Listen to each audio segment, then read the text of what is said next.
Hey, it's John McCabe. Welcome to the show. And we are live. Thanks for joining us on the John A. McCabe Show.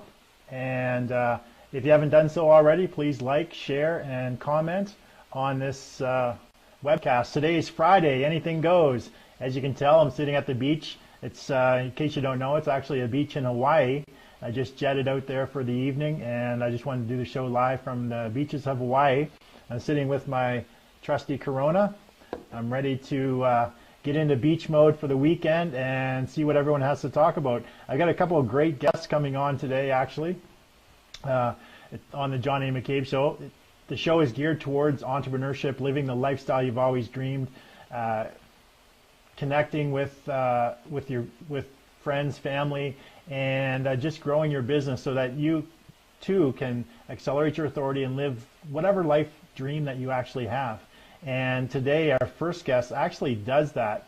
He, for many years, I actually met this individual when I went on vacation in Belize for 2 weeks, and right away we connected. He's from Canada as well, and he's been chasing his dream for a long time, and he's actually been living it for probably 10 to 20 years. I'm not sure exactly how long he's been doing it, but he's actually going to let us know what life is like when you actually live your dream.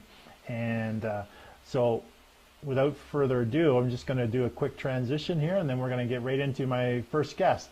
And then for the second half of the segment, I've got a second guest who's going to talk about their new book that's coming out, Passion 365, talking about relationships, having a solid relationship in their life. So just hold on one sec, and I'll be right back with Paul Germain. Hey, Paul, how you doing? Hey, I'm amazing. How are you today? I'm doing excellent, man. I'm doing excellent. So I'll try not to stare down at my computer. For those of you who just joined me today, again, my Margaret is no longer helping me. She's back doing her regular job, so she's off hiatus. So I'm actually trying to control things at the same time as host the show. So sometimes I end up looking down at my computer instead of looking up at the camera. So I'll do my very best to stay focused on the camera. And I don't have a screen going where I can actually see Paul other than on my laptop. So the odd time I just may look down to make sure the shot's still going and to make sure Paul's still on. And that's where I actually have the Facebook running live as well. So Paul German, not Germain, Paul German, welcome to the show, my friend. It's been a long time. Hey, it's been a super long time. I know you're in Hawaii, so I thought I'd start off with a nice Corona because that's always the beer of the beach, right? You've got one going as well, so cheers to you, that's for sure.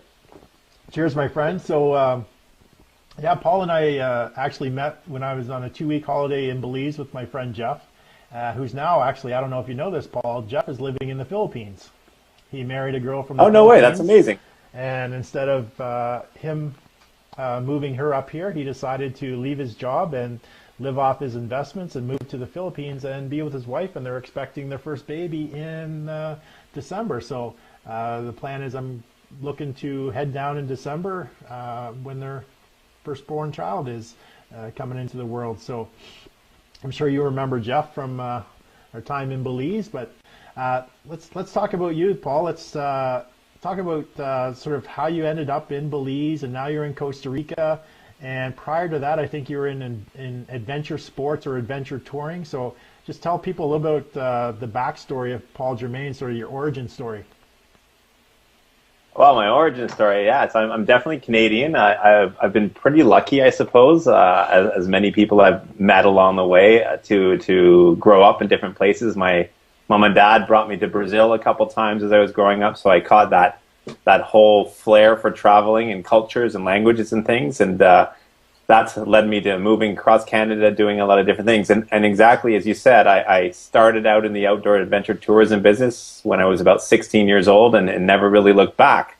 And I've been able to make a living times as I was growing up. So I all sorts of things from all over the board in that whole flair for tourism business. You know, I was kayak guiding and mountaineering and all sorts of stuff out in Vancouver, which led and languages and things, and to that's led me to moving and running businesses, doing a lot of different things. And you know, exactly as you said, I grew from there. I started out in the outdoor adventure tourism business when I was about 16 years old, and never really looked back when the housing market went crazy in Vancouver, as it still is. Yeah.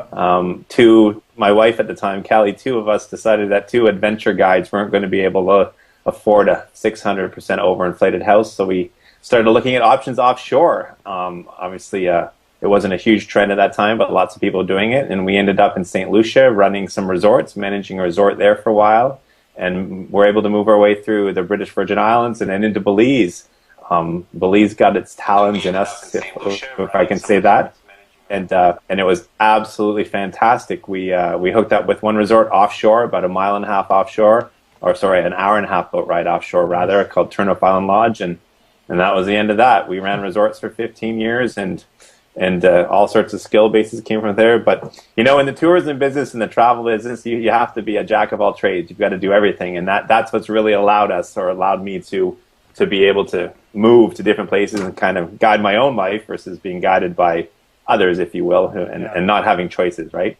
Yeah, so all the people that are in the corporate America that just, you know, they hate their job, or they just hate getting up every day to go to work, or, you know, at some point in time, you got to step back and think about, well, why am I doing all this? Like, what is life truly about? It's not about, you know, living somebody else's dream, who is the owner or the CEO of that company. It's about, you know, living my own dream, and how can I actually live my own dream and do what I want to do and still earn a living and be very happy.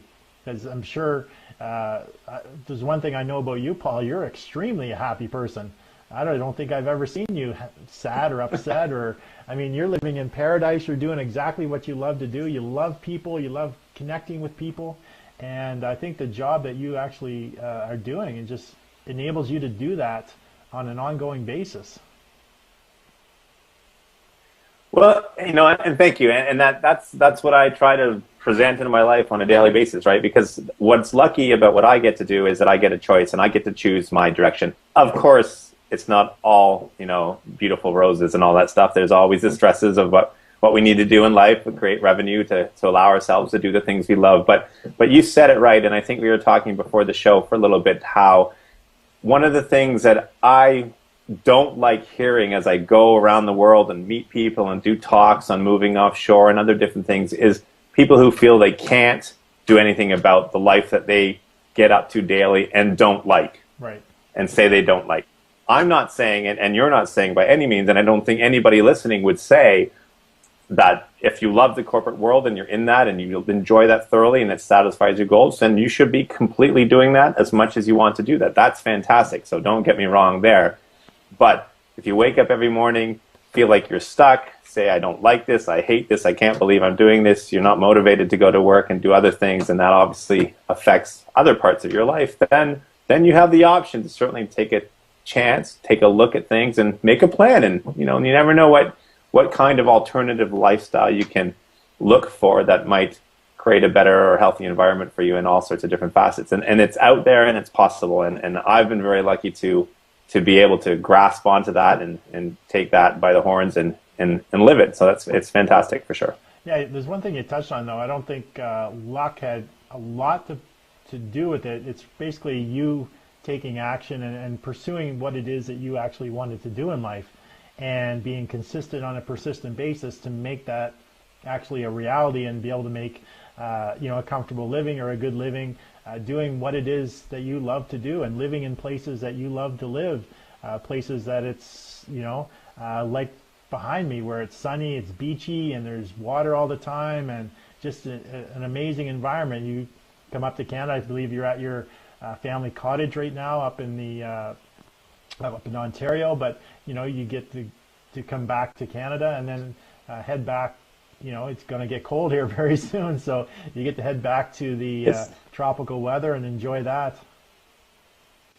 Yeah, no, definitely, and I love that. I've grown up on the beach all my life. I love the sun. You know, a lot of people know that the sun's not great for you and cover up, but I've been it's kind of my vice if there's anything else going on, and I live for that stuff. And you're right. I've been very blessed to be able to pick and choose and decide what I want to do and where I want to go. That's fantastic. So it works really well from my perspective. But you know, I get to interact with a lot of vacationers, a lot of tourists who come down, and we have a lot of talks about all this stuff, and so they love it all. It's fantastic. Okay. Yeah, sorry, I was just instructed by somebody that my voice might be a little bit too low, so maybe I'm not talking loud enough. So what is your exact title other than being one of the luckiest guys in the world? I had that question asked to me today. We were talking about developing a new website for what I do, and as we chatted, we realized there's not really a definition of what I do. Again, right now, I'm very lucky. I'm a professional photographer. That has been a big part of what I've done in the past, being out on expeditions and traveling the world and doing different things. So I'm doing that in Costa Rica. So I'm living in Costa Rica right now. Absolutely fantastic place from all different aspects. But I ended up going to Costa Rica on a real estate gig and a business consulting gig. So Okay. what I do, I tend to work within the sort of leisure lifestyle, the travel tourism industry, and just more consulting, but grasping onto different things as they come along. So it's there's no real definition, but I'm lucky. I do agree, I admit that, but it's everybody can have this life if they want, for sure. That's right. So are you actually working for any resorts down there specifically right now, or you're just doing your photography and some odd consulting contracts that come up?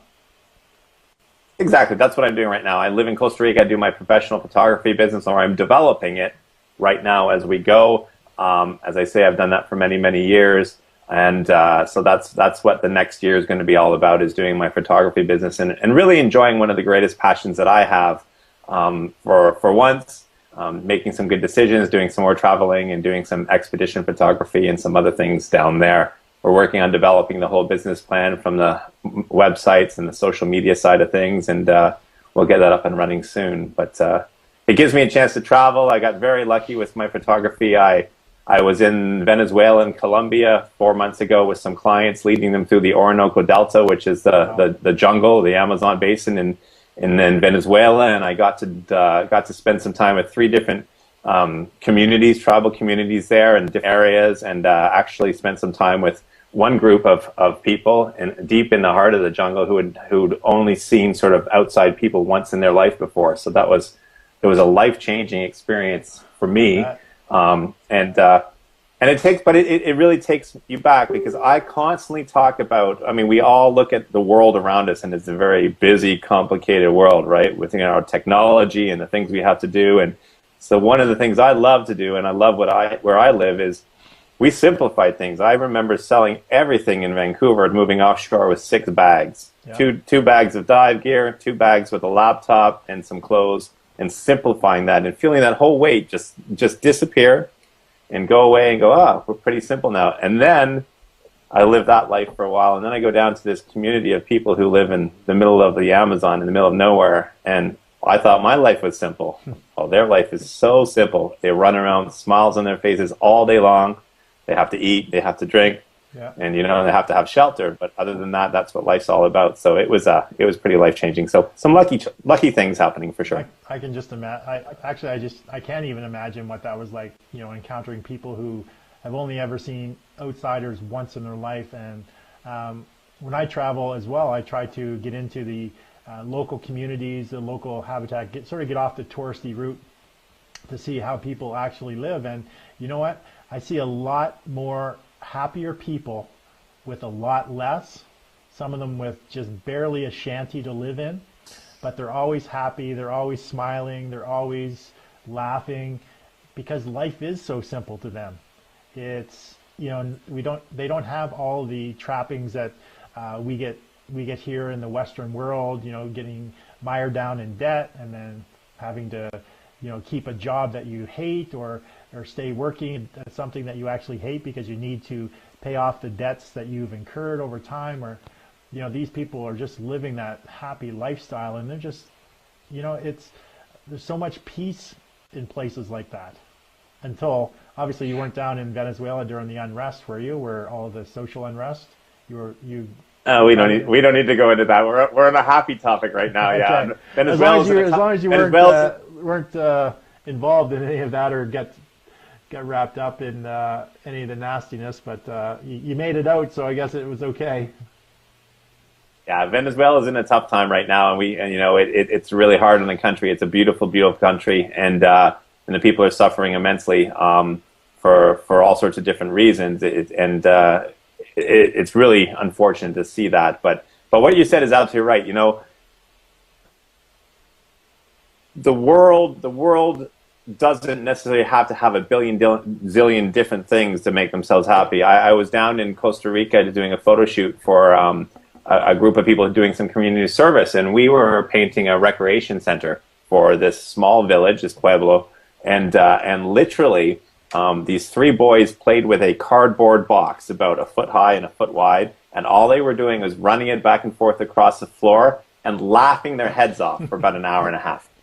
But a lot of us stopped to watch that. I was photographing it and so I have this really boring photograph of two boys holding a cardboard box, which I want to show to everybody, yet everybody looks at it going, it's two boys in a cardboard box. That's pretty static, pretty boring.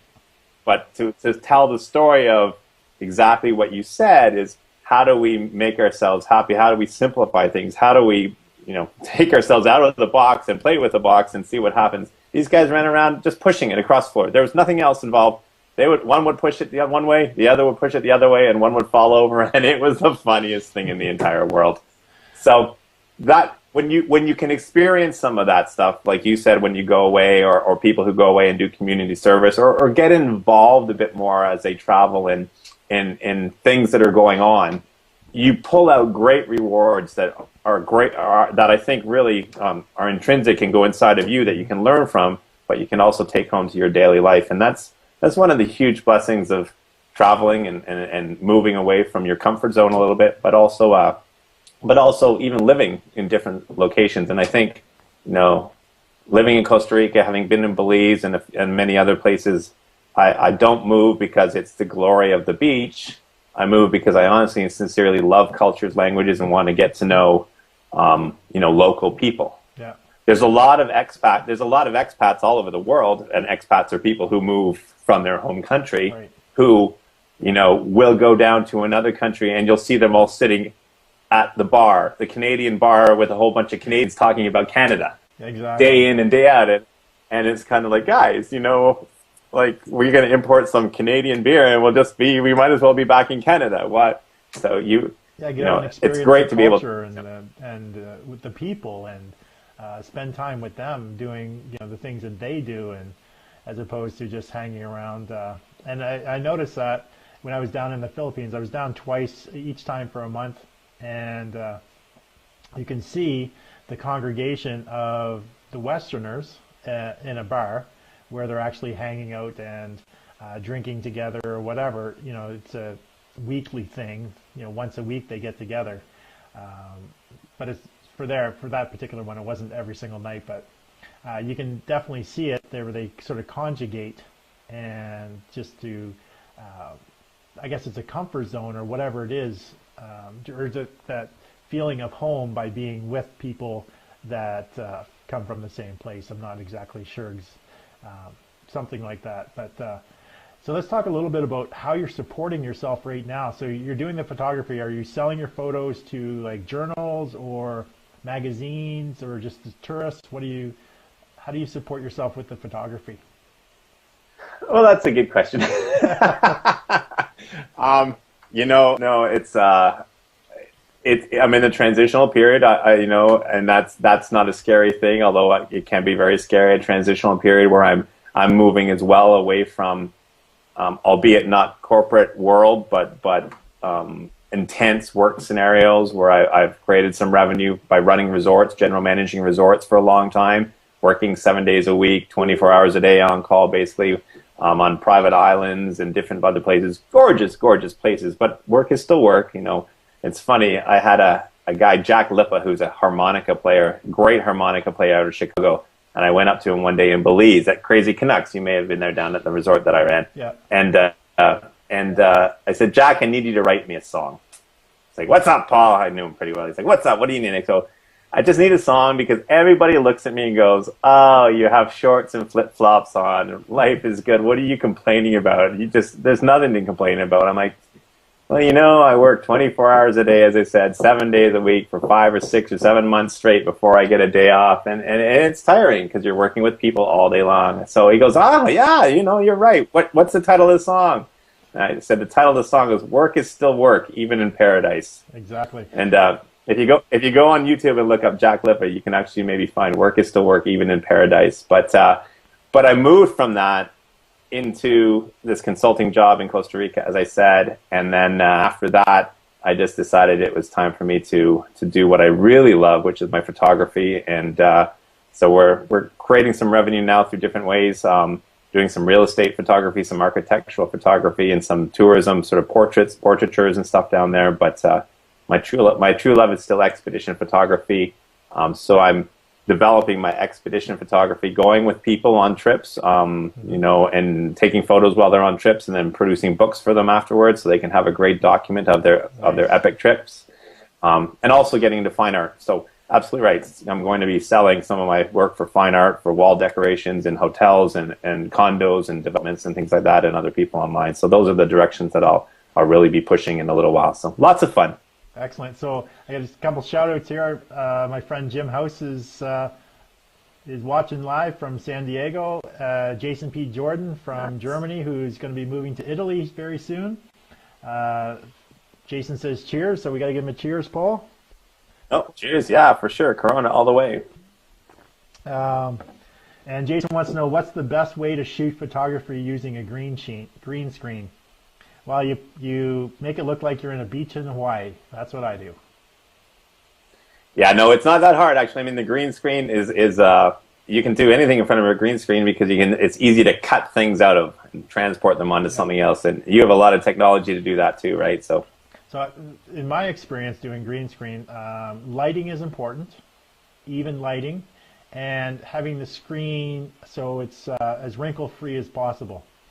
In my experience, because I've done some where it's been wrinkled, and even though I transpose an image over top of it, there's still wrinkle. I can still see the wrinkles in the images, so that's key. So, Paul, we're going to have to close it out, but I know that Paul and I actually discussed, and we're actually going to do, probably maybe in October, we're going to do a series. Paul's going to talk about, what were the things that we were talking about, Paul? How you can actually move offshore or live sort of that lifestyle, like how do you transition into that, some of the key steps, some of the things to look out for. What were some of the other things that we were talking about? Absolutely. No, I'm really excited about that. I've been lucky to be able to do some of that as well. So yeah, we'll put together a great little trilogy or something where we can talk about moving offshore, maybe why it's not scary to move offshore, some of the advantages of it. Just a question. You know, things to look at. Do you do your banking offshore?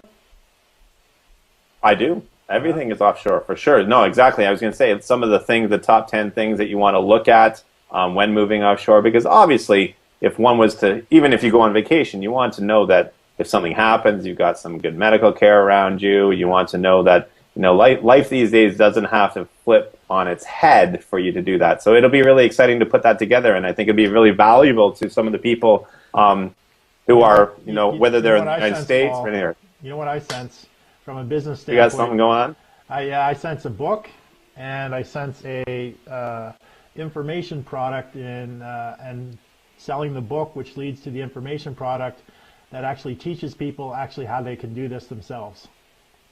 So I think that's, and that's why we're talking today. You and I can connect with off camera and see how we can put that together, as well as the stuff that you're doing, building up your photography business. I have a few ideas that I think can really be beneficial for you when it comes to building your business, the photography business, as well as the websites, that sort of thing. So we should definitely connect off camera and see if there's anything that we can work together on those aspects. It's fantastic. Well, I know you got to go because you got somebody else coming, and I'm really glad that you punched me a note and said you want to be on, because we could talk all day long about all sorts of things. I'm sure we could go around the world and go back again. So we won't get off topic now, but I look forward to coming back on to all your viewers, and we'll see what else we can do. But thanks again. It was a lot of fun. All right, Paul. Here's a cheers to you, my friend. One more cheers from the Corona Lounge. All right, I'll talk to you soon. All right, guys, I'm going to do a quick transition here while I bring up my next guest. See if I can connect with them, and if not, then I will just continue on. But yeah, I met Paul when I was on a 2-week vacation in Belize, and what I'd like you guys to do is, if you liked what Paul had to say, just definitely leave some comments, like it, share it, ask some questions, and I can definitely get Paul to answer those questions for you. So I see Paul's still online. He just messaged in that he's there if need me to come back. Actually, Paul, I've tried twice to get a hold of the guy, so I'm gonna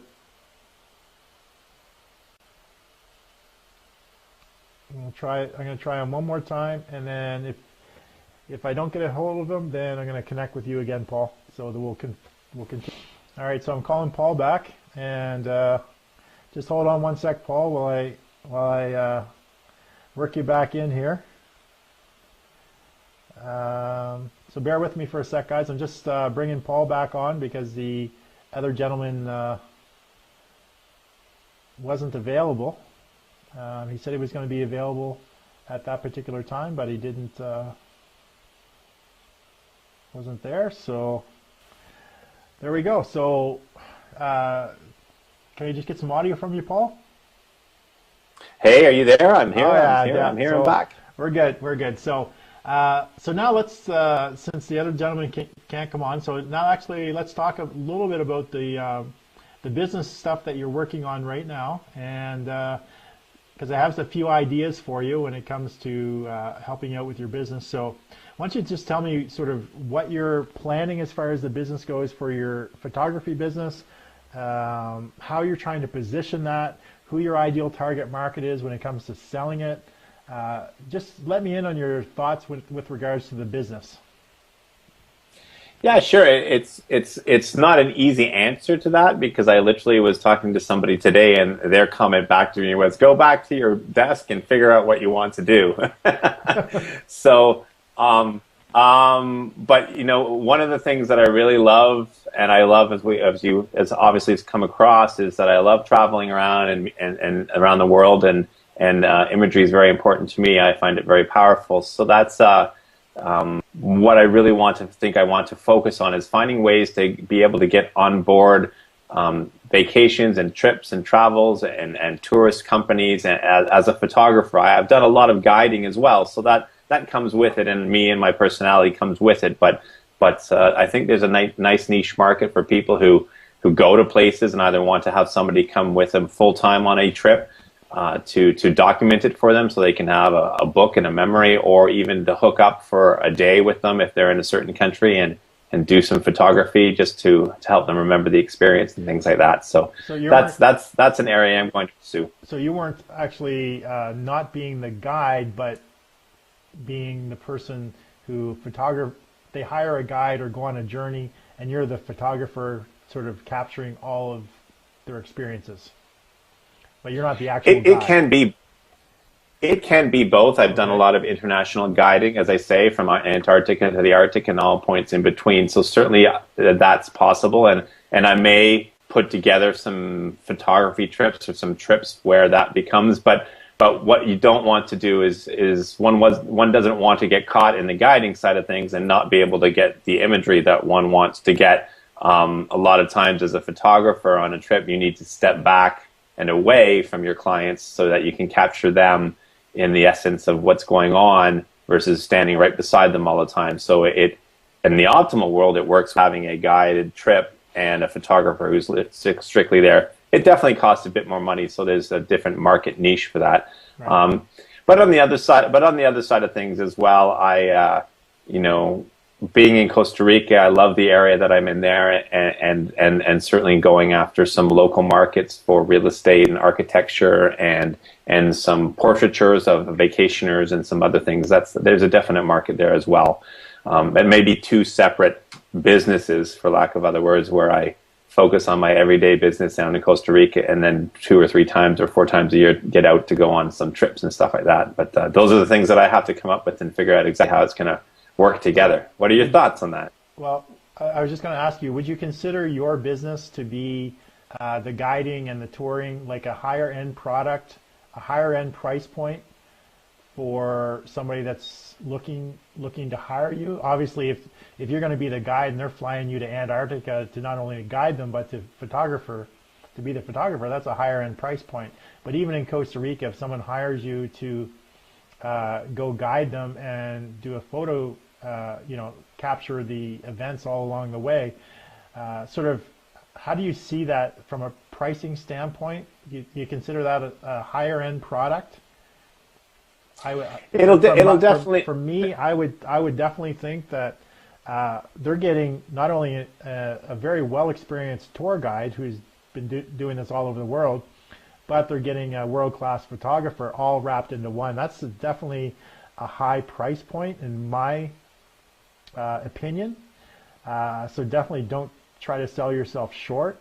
At the same time, I understand that you may not be getting a ton of clients doing that. So looking at other sources of income at the same time, doing things like creating little courses maybe for how people can actually be better photographers when they're going on these expeditions using their phone. Thanks to Jason P. Jordan for this thought, but how they could actually take better photos using their phone when they're actually on expeditions. So maybe they're not going to hire you, but maybe they want tips and advice from the expert in the field on how to be a better photographer while they are on these journeys, and what things that they should be looking for, to get the best shots, or where should they stand, things like that. Just sort of some of that general information. But what are your thoughts on the price point, and then creating some alternative information products for other people who may not be able to afford your price point but want your expertise or your information? I think you guys are all spot on. Who had sent that comment in as well is absolutely correct. It's definitely a higher price point because there's another person coming along. So Paul, you have to look at the right mark. Sec. Yep. You keep talking. I just have to go to the bar to grab another Corona, okay? But you just keep talking to the people. I'm just going to run to the bar for a sec. Let me know when you're back, because I can't see you on my computer, so I don't know if you're there or not. Okay. So let me know if you're back. But that sounds good. No, it's absolutely correct, and like any business, we want to look at a lot of different facets. And somebody had mentioned that point, I think, and that was good. It's a higher price point if I was to join a trip to guide or to photograph, but a lot of people are looking for memories, because a lot of times people do trips once or twice in their life, and so there are niche markets out there that you can do that in. I just need to find those, which is great, and I have some contacts there. But the other point of iPhone photography is a very good point, because as we all know, the cameras rather on the phones are getting better and better and better and better and better Definitely. All the time, and that's it's fantastic, but it's not, because it takes away our business to a degree. But at the same time, you can take outstanding photos, and then you have your albums and all that stuff. And so trying to create some small courses on how to take better pictures with DSLRs or with photo phones and things like that is a great idea. And I've taught a few of those before, and 10 top tips. And I actually just read an article this morning, I think, or yesterday, on people only know about 20% of their camera's capabilities on their iPhones, because there are a lot of different settings and a lot of different things you can do for that as well. So that's a book right there. Great. And that's a book right there. Yeah, I do too, Paul. I think that very quickly you could be established as the authority in your marketplace, and be positioned in a very short period of time and having a lot of opportunity, getting on a lot of media, like mainstream media, as well as stuff like this, and just being sought after for doing those high-end things, but at the same time delivering products and services and information to the average person. So just because somebody has an iPhone that has a great capability doesn't mean they know how to use it. So you know yourself that just because I give you a set of tools doesn't mean that you're going to know how to build a house. So with that analogy, you need to have the right eye, you need to know what to look for. So there's a lot of things that you can teach somebody with, even if they do have an iPhone. They may not hire you, but there's a lot of things that you can actually teach them to be a better photographer with their iPhone and to use the capabilities to its max. And there's a lot of value in that. And there's definitely one or two books there. I definitely see a photography book, and just from your photography all over the world, that's definitely something that we could put together really quickly, probably in a week or two, just picking out photographs and just you telling stories about each photograph. So there's some great stuff there, Paul. Yeah, no, and that I'm looking at some of the comments and things like that as well. And you're absolutely right. It really is, and I think maybe it's just the two of us connecting, which is it was great timing that I happened to be sitting here when you texted in, because I love my photography side of things. I also love being in front of the camera and starting a few YouTube pages and things like that. And that would be a great series, not just in Costa Rica, but in general on tips and how things work and all that stuff. And it might be something really pertinent. So yeah, no, thanks to Jason for throwing out all those ideas. It's fantastic. So I just lost your. Just hold on, Paul. I just changed the screen, so I ended up losing your video, but your audio is still there. People are still hearing you. That's more important anyways. Yeah, they don't need to hear me talk. So with you just starting out on your website, starting out on your business, I think there's some key stuff here that you can take away from. I'm glad that we connected, that I was able to help you out on the show.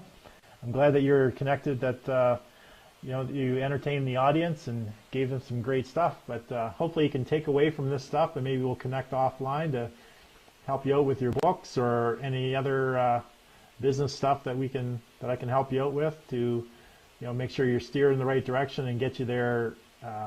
Accelerate your authority, because that's what I do. That's what I focus on, is helping people build their authority through a variety of different strategies. One of them being helping them become a best-selling author, and the other is creating content and websites that are going to generate traffic and leads and opportunities, and creating additional sources of revenue. So I think all of that applies to you, Paul. What's your budget? See, that's what I was going to say. It's fantastic. See, Jason already wants to know, I saw him, what are the 3 tips I can give right now? Well, watch my video, read my book, and then book me into a talk at your local rec center. So there are my 3 tips right there, because it's always on the go. Tell Jason to wait until he's in Italy first, because then, have him fly you to Italy and talk in Italy. No problem. We can walk around Rome all you want. I've got some great places there. It's fantastic. But have you been to Italy? But no, I have been to Italy. Yeah, Rome and Florence, Venice, and a few different places. It's a great spot. I really enjoy it. A lot of my friends, unfortunately, had a lot of people impacted by the earthquake. That was just there a little while ago, so that was pretty tough on a lot of people as well. But yeah, no, I've always been an entrepreneur. That's one of the things that I've been lucky to do all my life. I was a stockbroker for 6 months when I got out of university, and I loved the game, but I didn't like the aura around it all, and so I moved back into tourism, and I've been there forever. And as an entrepreneur, you get to make your decisions, and part of the fantastic thing there is these days, as we've moved from an era of book reading and writing on paper, is the technological side of things, where we all can share information. We can all use our expertise that we have to work together to help each other grow in business and contacts and all those things to be successful. And the great people out there who love doing that, love helping each other out, win on all sides of the coin. So I have no budget, but I know you're still happy to help me out because, you know, you just want to see me succeed. And that's what the Authority Accelerator wants to do, right? Yeah. No, I'm Well, kidding. But yeah, sometimes I'll work for free trips and yes. room and Here accommodations we for, you know, anything for a vacation, a working vacation. Exactly. See, we all have to get away once in a while, but no, that's it. I mean, as an entrepreneur, you got to make all these decisions that you're talking about, and you have such great knowledge on.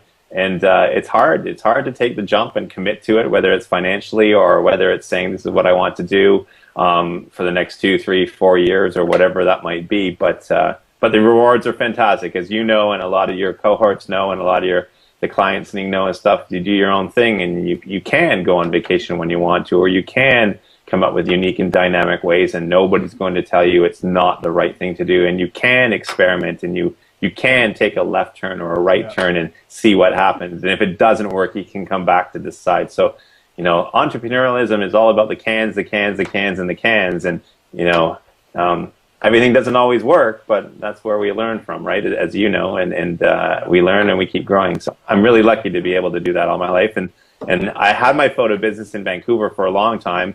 And but now I'm going to restart it again. And as you guys are all saying, I'm restarting it actually in the age of digital, when it used to be slide photography. I'm you know, aging myself and dating myself there. So it's really a whole different business model than it used to be. And so that's where it becomes really interesting. So have you investigated selling your photos to the online companies that sell like stock photography? Like definitely. I mean, stock, you know, those stock companies that Shutterstock and places like that. Have you investigated that? You got it, and that's absolutely correct. No, it's a great thing to do. It is a focused thing to do. So if you want to be a stock photographer, you need to shoot a lot. You need to come home, you need to edit, and you need to tag your pictures and get them up, because obviously if you just put a gorgeous picture of a palm tree and go palm tree, you're shutting yourself out. If you want to tag them with as many tags as you possibly can. So it's something I'm looking into. It allows you to shoot, tag, edit, tag, and get them up there. But certainly it's a way to create revenue, and it's a way to bring some checks in without even expecting it. And that's but it's a lot of work, and you really need to dedicate yourself. Like the shooting doesn't sound like a lot of work, but the editing and the tagging, the investigating all the tags and things like that, I think that would be where all the work comes in. And that's actually part of my acceleration, authority acceleration formula is 1-10-100. You create 1 hour of content, you spend 10 hours distributing it, and you do that consistently, persistently for 100 days. So if you're shooting for an hour and creating that content for an hour, you're going to be spending at least 10 hours doing tagging, editing, distributing it out through the internet world to drive traffic, to generate leads. And you need to be doing that for no less than 100 days continuously. And you know, so 1 hour a week shooting the content, 10 hours a week creating the content, but you do that for at least 100 days. So it can be very time consuming if you have other jobs, or you have a real job, or you have something that you're doing on a regular basis, you know, 8 hours a day. It can actually be time consuming, but that's what separates entrepreneurs and people that are driven from the people that just want the 9-to-5 job, is they're willing to do what it takes in order to make it happen. No, you're absolutely right. And that's, you know, ironically enough, in my business, and I think everybody out there knows that, from one side of the coin or the other, is nobody wants to pay us money to take photographs. They don't understand why I'm charging X amount of dollars for an hour and a half that I just spent taking pictures with the family, or let's say a vacation portraiture. But like everything else, we don't understand that, as you said. Now I go back to my computer and I spend 8 hours going through the editing, finding the pictures, getting them right, touching them up, resizing them, saving them in different formats for print, for web, and offering this package back again. And so the backside of the work, as we call it, is quite epic, just like growing your business would be, right? It's the backside that you don't necessarily see, which is the part that spends a lot of time doing, and that's interesting that you say that, because it's so true. There's So Jason, lots of work to put in. Jason's touching on hiring a VA, and from experience, I have 2 or 3 VAs that work for me.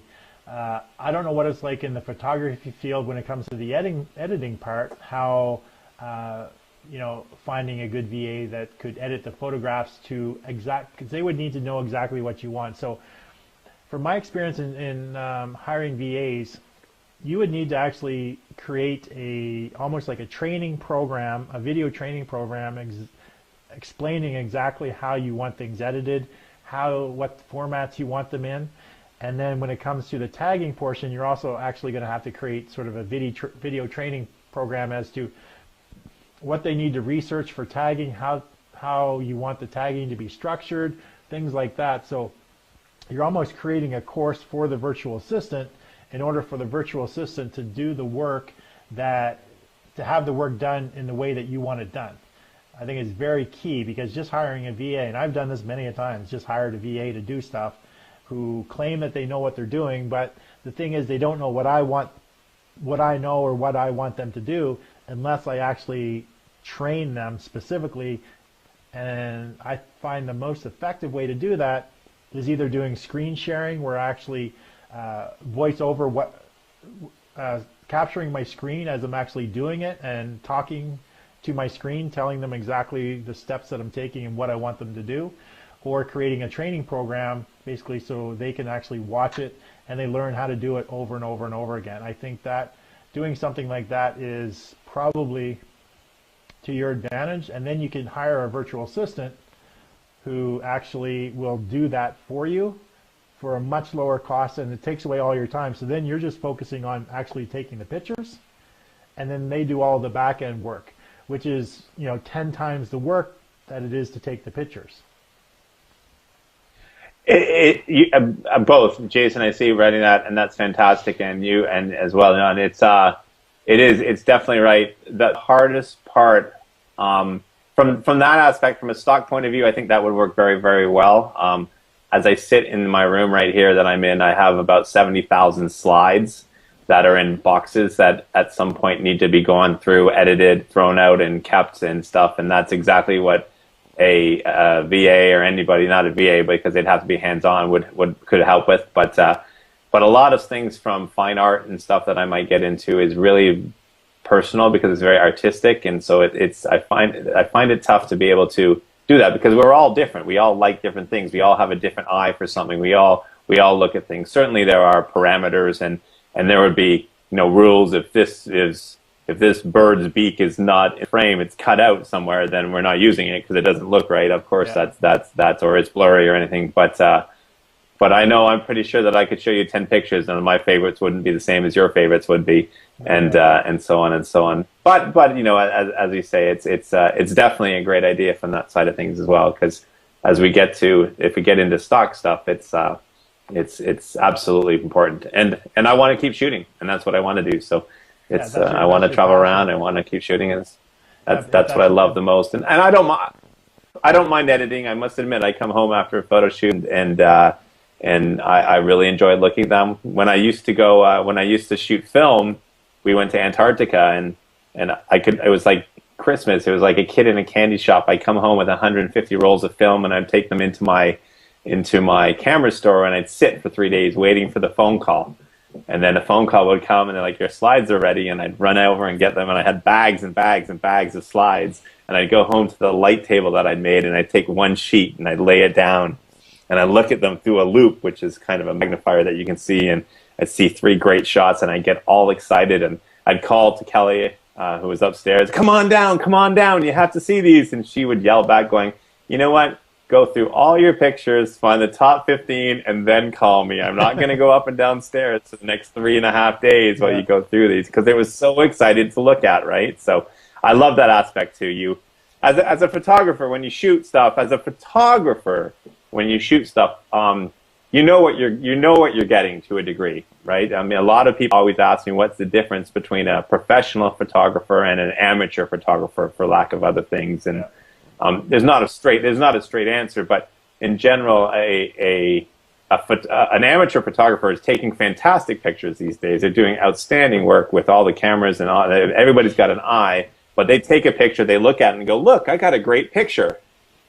Whereas a professional photographer tends to look at a scene, start flipping knobs and buttons all over the camera. They know what they want to get out of the camera before they click the camera. They take the picture and they go, "Yeah, exactly what I was looking for." So they can see and understand the dynamics of everything and sort of come up with a result, just like home cooking or baking, right?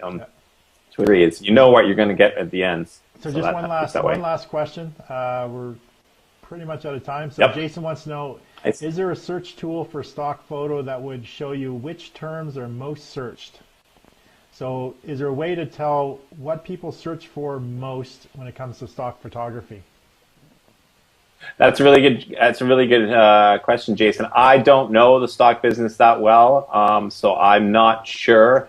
I'm pretty sure that you would have to be able to do that, because I think part of stock photography isn't just about what you tag, but it's also about understanding sort of the SEO side of whether you know how it's on a website, but that whole thing as well. So what are people looking for in what industry you're tagging in? So that's a good question. I'll look up that one and see what I can find about stock photography. So next time we're together on your show, we can talk a bit about that, and I'll see if I can get some more information, because it doesn't take a professional photographer to get into stock photography by any means. No. And with the high quality cameras on phones and people being all over the place, anybody can use that as a source of secondary income if they want to, as long as you said, they want to put the time in and spend some hours doing it. It's great little paychecks that they can come in. Yeah, exactly. Well, Paul, I thank you so much for being on today and actually coming back on, since I couldn't get hold of my second guest. But our time is up, and we're just going to wrap things up. But definitely, if you liked what Paul had to say, please like, love, share this, leave some comments. I'm sure Paul will message you back. He'll reply back to you. I'll reply back to you. Paul and I are going to connect offline. We'll see what we can do to accelerate Paul's business, try to get something in place, hopefully before Christmas time. So maybe we'll get some books in the works, photography book, and maybe some how-to stuff, and maybe some little courses that you could actually sell to make some additional revenue. We'll do whatever we can do to help you accelerate your authority, but definitely leave some comments if you have any questions. But this is Anything Goes Friday on the John A. McCabe Show. I just want to thank you guys so much for joining me today. It was actually a great show. This is probably one of the best shows I've done so far. It's always much better when there's a guest on, because you don't have to script things. I don't have to train people. It's just like free flow conversation, and it's so much more engaging, and people get so much more out of it. And it was just such a great show. Thanks again, Paul. And I really, if you just want to stay on Skype there, we'll connect afterwards, and then we'll make some plans for you coming back on in October. But for all you guys out there, thank you very much for being on today and being part of the show.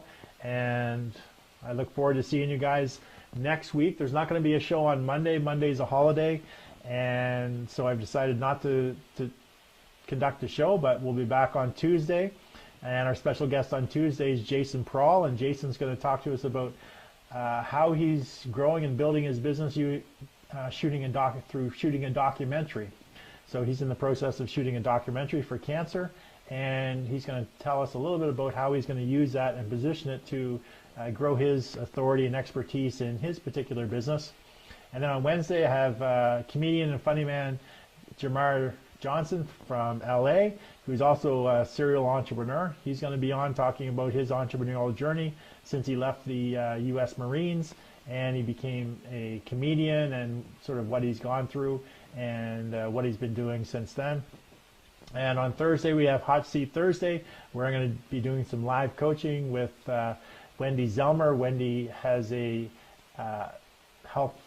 she's a registered chiropractor, and she does some laser work with a specific type of laser unit, and she's looking to grow her business.